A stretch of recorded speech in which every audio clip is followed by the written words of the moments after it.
Hello, and welcome to another edition of the Peaceful Solution Character Education Program. We'll be reading today from the Self-Control Intermediate series starting on page 14. It's not just about you. Control the way you think about others. Having negative thoughts about others can be just as dangerous as having negative thoughts about yourself. Negative thoughts about others come from a variety of sources. Sometimes people do things that get under your skin. They may frustrate you because you perceive their actions as unfair or mean. Thoughts like, he's so stupid, or I hate her, she's such a jerk, are only some examples of negative thoughts about others. Without self-control, thoughts like these have the potential to lead to violent behavior because they desensitize you to the fact that all people, even the ones who annoy you, are to be respected. Negative thoughts that lead to physical or verbal abuse do not show care and concern, neither do they solve conflicts. In fact, they only create bigger problems.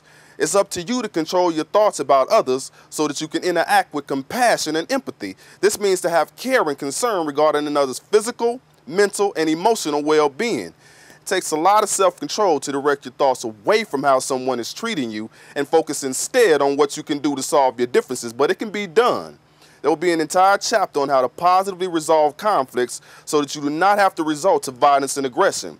For now, though, remember that aggressive behavior stems from negative thoughts, and it's up to you to control how you think about others. Have thoughts about others that you will be willing to openly share. Think about it. Because your mind is your most powerful tool, the one needed for all tasks, it must be properly cared for if it's to function at its very best. Think of it like this. Your job is to build a house, but your saw is useless because it's been left out in the rain. Having rusted, it's now too dull to cut the wood. Negative thoughts have the potential to affect your mind in much the same way that rain can corrode metal. Negative thoughts wear away your ability to make choices that are moral and respectful to yourself and others. Straight talk. An important part of developing self-control is learning to think in a way that promotes true moral values and is respectful towards yourself and others. Positive thoughts encourage you to build your character and to continually strive towards excellence. Positive thoughts about others remind you that, as human beings, they are worthy of respect. You do not have to resort to thinking negatively about someone because he or she has hurt your feelings and has been unkind to you. Thinking negative thoughts about the individual will not solve the problem. It will only cause resentment and hate. As you will see in this unit, resentment and hate can be a deadly combination. It's a matter of choice. The next important step in developing self-control is understanding the role of choices in the way you think, feel, and act. A choice is the power to make a selection between one or more options. Every day you make choices. You choose which thoughts to focus on and which thoughts to let go.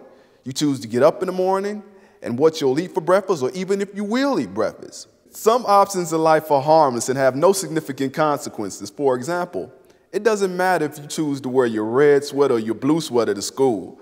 The color of your sweater will not cause harm to you or to someone else. Some choices, however, are major and can lead to serious consequences. For example, the choice to experiment with drugs can impair your ability to think clearly and logically and can lead to addiction.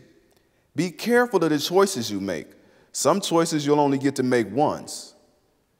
Choices or options can basically be placed into two categories, either negative or positive. Here are a few points to help you distinguish between a positive and a negative choice. A negative choice is immoral. It has the potential to cause harm because it has no regard for anyone's life, property, or the environment.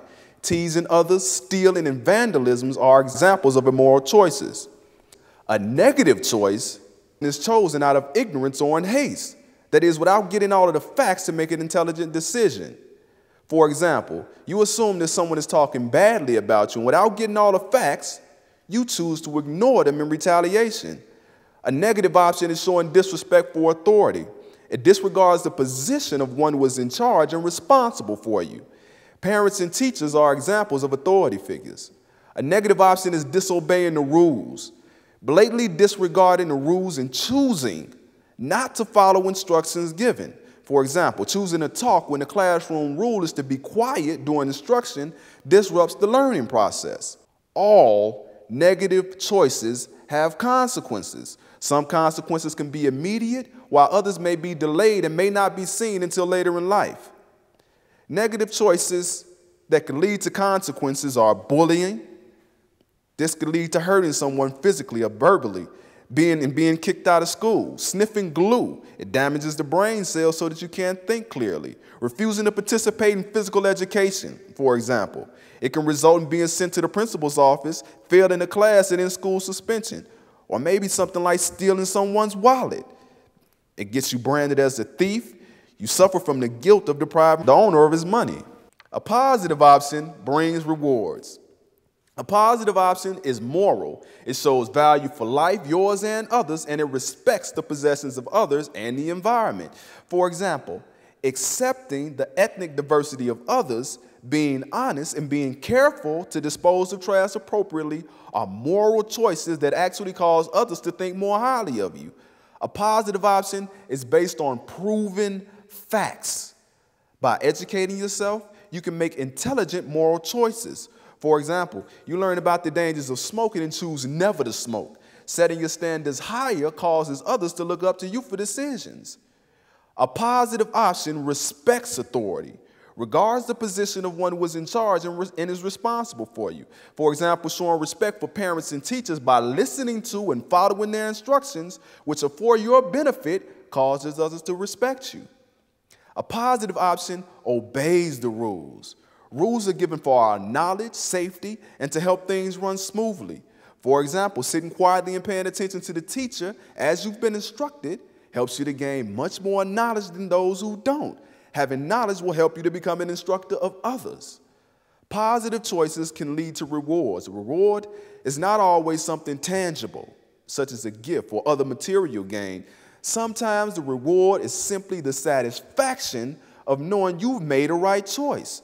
A strong moral choice is the ultimate reward for making right choices. Making one right choice can start you heading in the direction of long-range benefits for years to come. The choice is yours. Make it a positive one.